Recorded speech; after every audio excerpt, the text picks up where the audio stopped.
नमस्कार, स्वागत है आपका जनगणमन 24/7 पर। जस्टिस यशवंत वर्मा के घर से कुछ कैश तथाकथित रूप से मिला और कुछ नहीं, काफी भारी मात्रा में मिला था और इसको लेकर तमाम अटकलें लग रही थी कि भाई वो किसका पैसा है, क्या है, सुप्रीम कोर्ट क्यों बचाने में लगा हुआ है। लेकिन पिछले 14 से 15 घंटों में जो गतिविधियां हुई हैं, उससे ऐसा लगता है कि कहानी में कुछ अभी और नए ट्विस्ट बाकी हैं। दिल्ली हाईकोर्ट के जज जस्टिस यशवंत वर्मा के घर पर 14 तारीख को यानी कि होली के दिन एक आग लगी थी। आग लगने के बाद ये कहा जा रहा है कि उनके घर से आ, बहुत सारे नोटों की बरामदगी हुई। पहले दिन ये खबर आया कि 50 करोड़, किसी ने कहा 15 करोड़। अभी ये पुष्टि नहीं है कि कितने करोड़ हैं, लेकिन भारी संख्या में नोट मिली है, इसकी पुष्टि हुई है। अब कल सुप्रीम कोर्ट की वेबसाइट ने 22 पेज की एक अपलोड की रिपोर्ट, उसमें उसमें एक वीडियो क्लिप है।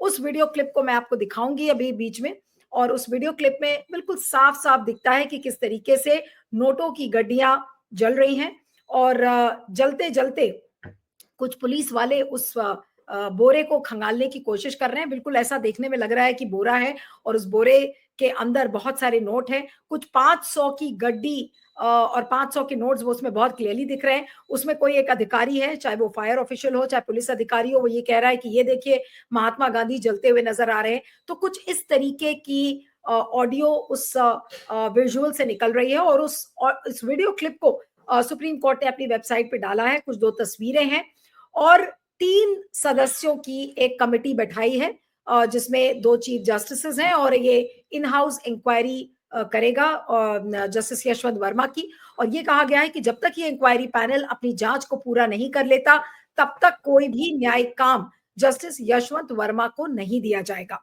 अब अगर उस रिपोर्ट को आप देखें तो 2 कॉन्ट्रडिक्टरी चीज उस रिपोर्ट में आ रही है। 2 अलग अलग तरीके के बयान है।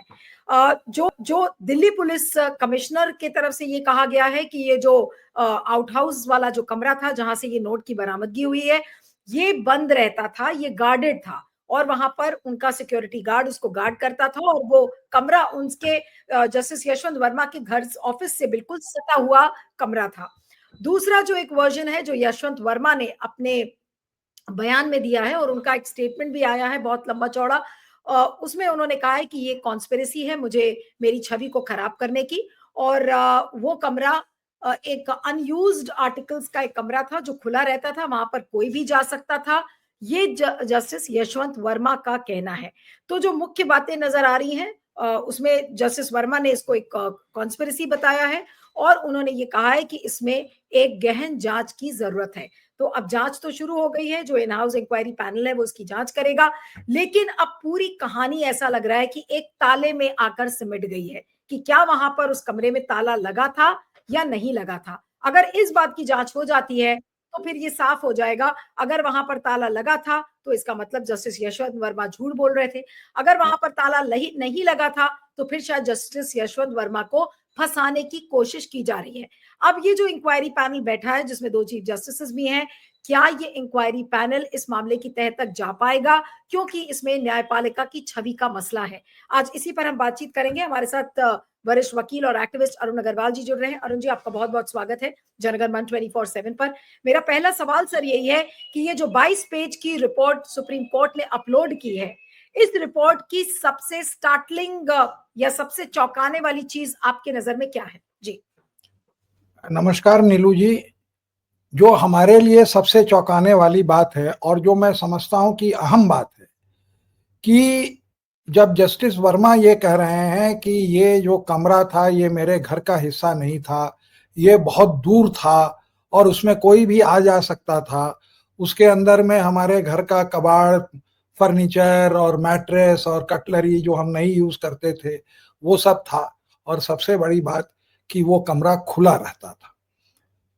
लेकिन जो एक्चुअल वर्जन जो आ रहा है पुलिस का, जो कमिश्नर ने कहा है, वो ये है, और दूसरा तो ये सही है कि वो कमरा जो है इनके ऑफिस के ठीक बगल में था और वहां पे उस कमरे के बगल में एक और कमरा था जिसमें कि सिक्योरिटी स्टाफ रहता था। सिक्योरिटी स्टाफ का वो बटालियन नंबर वगैरह भी दिया हुआ है, सीआरपीएफ का, वो लोग वहां रहते थे। और पुलिस कमिश्नर के मुताबिक वो कमरा हरदम बंद रहता था, ताला लगा रहता था। तो इसका मतलब है कि वो कमरा पूरा सिक्योर कमरा था। पूरे घर में सबसे ज्यादा सिक्योर कमरा वही था, क्योंकि बगल में पुलिस गार्ड्स रहते थे, सीआरपीएफ रहती थी, सेंट्रल फोर्स की गार्ड करने के लिए। तो अगर वो बात सही है कि वो कमरा जो है बगल का था और ताला लगा हुआ रहता था, तो जो जस्टिस वर्मा बोल रहे हैं वो बात गलत है, और शक का जो है नीडल है वो उनके तरफ जाता है। लेकिन अगर गलती से ये बात सही है, और ये पूरे रिटर्न उसमें आया है, मैं आपको पढ़ के सुनाऊंगा, पहले मैं बात बता रहा हूं। लेकिन अगर ये बात सही है कि वो कमरा खुला रहता था, कोई भी जब चाहे उसमें जा सकता था, आ सकता था, तो ये संभव नहीं है कि वहां पर जो बाद में कहा गया है कि 4 बोरे में पैसा रखा हुआ था जो मिला, तो वो बात जो है फिर वो लगता नहीं है कि भाई कोई बोरे में वहां पर खुले में पैसा रखेगा जिसको कि कोई भी वहां जाके एक्सेस कर सके। तो ये दो जो है कॉन्ट्राडिक्टरी जो है वो पूरे डॉक्यूमेंट्स जो कि चीफ जस्टिस खन्ना को हम लोग वाकई मतलब कि इस मामले में उनको उनकी सराहना करेंगे, प्रेज करेंगे कि वो एकदम ट्रांसपेरेंट रूप में जो भी कॉरेस्पॉन्डेंसेस हुई between the police and chief justice of Delhi, between chief justice of Delhi और चीफ जस्टिस ऑफ इंडिया, और between chief justice of Delhi and justice Verma, ये सारे को उन्होंने सार्वजनिक किया। इस तरह का काम आज तक नहीं हुआ था, तो कम से कम ये तो उनको ये कहा जाएगा। और उसमें उन्होंने एक दो बहुत अच्छे सवाल पूछे कि ये जो पैसा था जो जला, तो इसको किसने डिस्पोज किया, कहाँ गया, कौन सा आदमी इन्वॉल्व था। क्योंकि होता क्या है कि जब भी पैसे वैसे का मामला या गोल्ड या ये सब का मामला होता है, तो पुलिस या जो होती है वो तो आधा खा जाती है और आधा वो दिखाती है कि बरामद, क्योंकि कोई गिनने वाला तो है नहीं। अगर मान ले एक बोरे में 10 करोड़ रुपए है, आप 3 करोड़ निकाल लीजिए, तो किसी ने तो गिना नहीं, तो किसको पता चलेगा। तो ये अक्सरा होता है कि पैसे गायब होते हैं, और फिर वो जो है दिखाते हैं कि भाई थोड़ा, जैसे हम लोगों ने उसका वीडियो भी देखा, तो उसमें हम देख रहे हैं कि सारे नोट नहीं जले हैं, कुछ ऊपर के नोट या वो जो है वो दिख रहे हैं कि वो इंटैक्ट है। तो सवाल है कि जब इतना ज्यादा वो था तो हुआ क्या, और ये वीडियो जो है कब लिया गया। पहले तो आदमी ये कहता है कोई भी अंदर आएगा, और अगर मान ले कोई चीज जो है उसको आप, जो वैल्यूबल चीज है उसको आप हटा के बचा सकते हैं, तो उसको आप रिफ्लेक्सली बचाएंगे, कहेंगे कि भाई क्या है, वो बोरा है, इसमें ये है, चलो भाई ये जो है ये नोट ना जले, इसको जो है उधर करो और उसको बताओ। तो क्या किया क्या नहीं किया, तो उसकी वीडियोग्राफी या ये सब तो होनी चाहिए, क्योंकि अगर नहीं है तो उसका गवाही होनी चाहिए। तो हमारा ये कहना है कि अगर वो ताला उसमें लगा रहता था, जो कि ज्यादा संभावना इसी की है कि उसके ऊपर अगर कोई कबाड़ भी रखता है तो कबाड़ का भी वैल्यू होता है, ऐसा नहीं है कि वो टोटल कबाड़ है कि कोई भी चाहे उसको ले जाए, तो उसको ताले के अंदर में आदमी रखता है।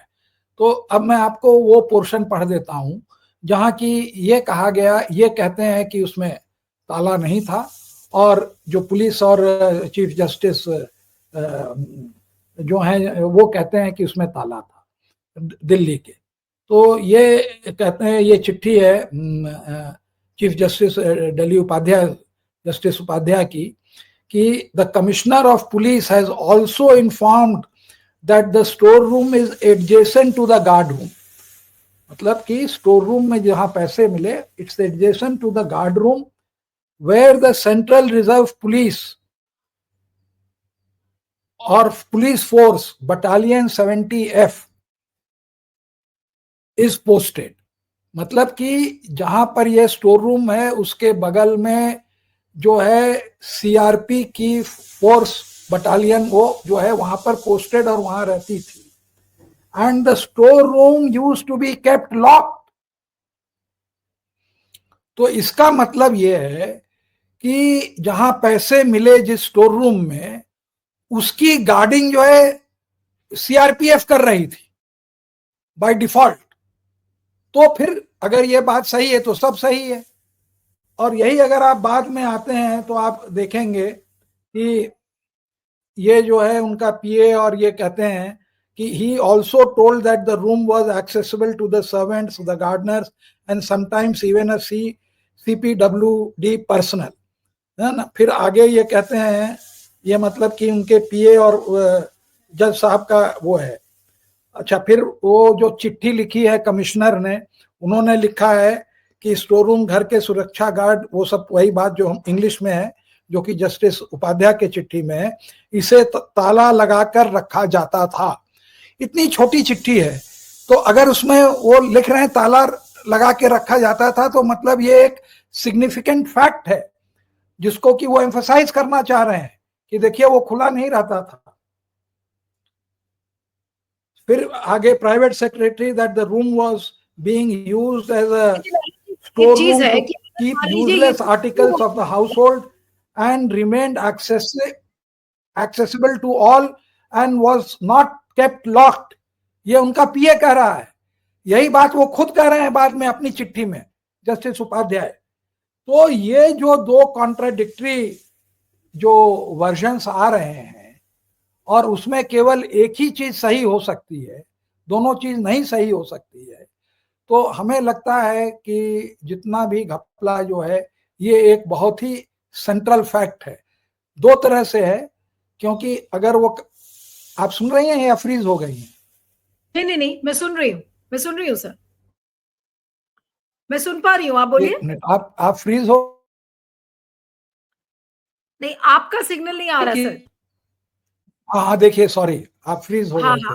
हाँ, तो हमारी आवाज आ रही थी? हाँ, आपकी आवाज आ रही थी, बोलिए। हाँ, तब ठीक है। हाँ, तो फिर मैं ये कह रहा था कि दो तरह से वो सिग्निफिकेंट होती है।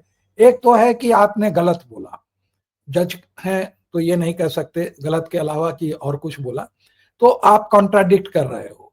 दूसरी बात है कि अगर आप उसको लॉक करते थे और कह रहे हो कि अनलॉक्ड है, तो इसका मतलब ये मोटिवेटेड है, और आपने आपको वो निर्दोष दिखाने के लिए आप ये गलत बात बोल रहे हो। और सबसे बड़ी बात कि आपने कहा कि ये हमारे घर से कोई लेना देना नहीं था, ये बहुत सही बात इसलिए नहीं है क्योंकि पुलिस कमिश्नर का और ये कहना है कि ये बगल बगल में कमरे थे।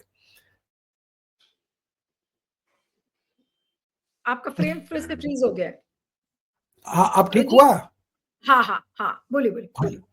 हाँ, तो वो बगल बगल में कमरे थे, तो उससे ये प्रूफ होता है कि जो है, अगर इसको ठीक से उसके उसमें जाए तो बहुत सारे जो स्टाफ हैं वो बताएंगे कि वो उस कमरे में क्या रहता था, खुला रहता था, बंद रखता था, किसके पास चाबी थी।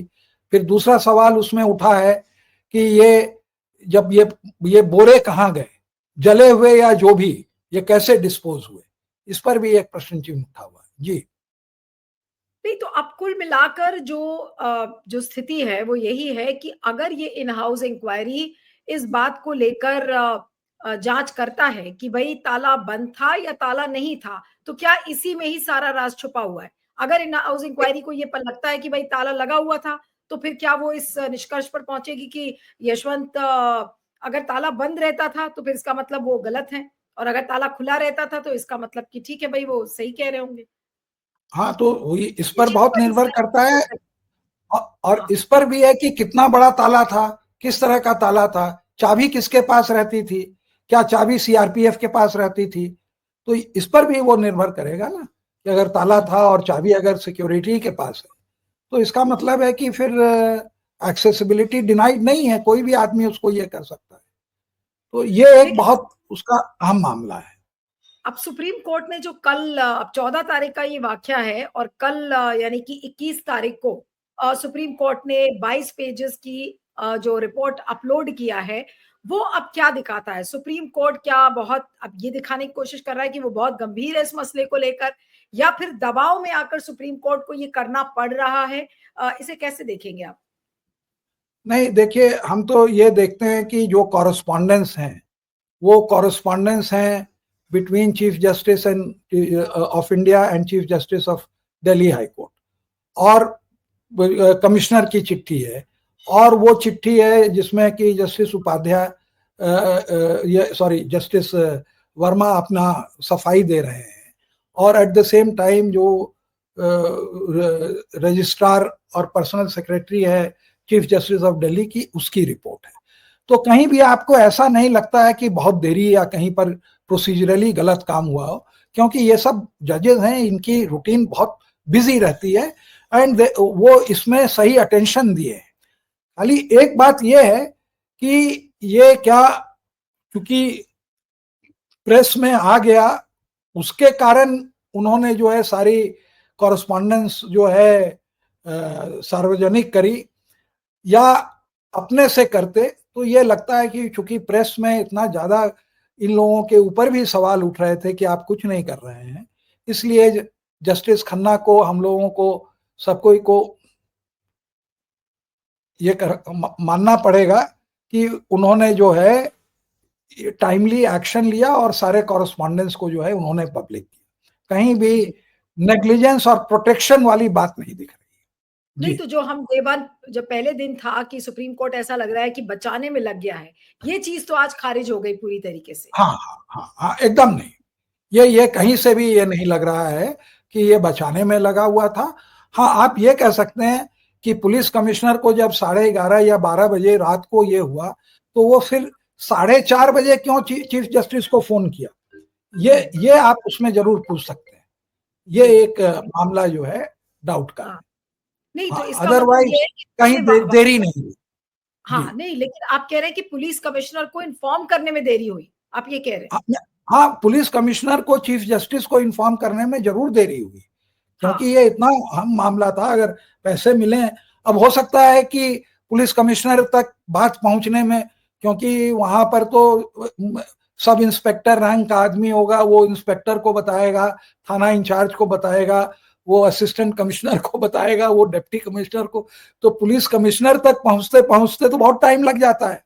और पुलिस कमिश्नर के अलावा कोई भी जो है जज से कॉरेस्पॉन्ड नहीं कर सकता है चीफ जस्टिस से, तो उसमें भी हम मानने को तैयार हैं कि जो डिले था वो एक नॉर्मल जो हमारी ब्यूरोक्रेसी बनी हुई है वो उसी तरह की है, तो उसमें भी कहीं डिले नहीं है, कॉरेस्पॉन्डेंस प्रॉपर है। खाली दो चीजों का वो है कि ये पैसे गए कहाँ। जो ये चिट्ठी जरूर हरीश साल्वे को लीक हुई है, क्योंकि वो बार बार ये कह रहे थे कि भाई क्या चीज जब्त हुई, यही बात जो है जस्टिस वर्मा ने उठाई है, तो ये कोइंसिडेंस नहीं हो सकता है। तो ये जो वो कितने पैसे थे, कितने बोरे थे, जो फोकस आप आग और इस पर लगा रहे हैं, उससे ज्यादा ये भी जरूरी था कि ये जो जला तो क्या सारा जल गया या आधा जला, या आपने उसको बचाने में क्या किया, ये बोरे कहाँ गए। कह तो रहे हैं कि 4 बोरे में थे, कहीं ऐसा तो नहीं था कि 2 बोरे जो हैं फायर वाले और नीचे वाले पुलिस वाले ले गए, इसलिए ठीक से रिपोर्टिंग नहीं की। ये जिन लोगों का सामान चोरी में गायब होता है वो जानते हैं कि 50-60% माल खाने में नहीं मिलता है, कोई भी सारा जो है वो माल खाने में कोई नहीं जमा करता है। और जहाँ कैश और सोने का होता है वहां तो आप पूछिए मत, क्योंकि वो तो करेंसी है, कोई ट्रेस तो कर नहीं सकता है, किसी ने गिना नहीं है।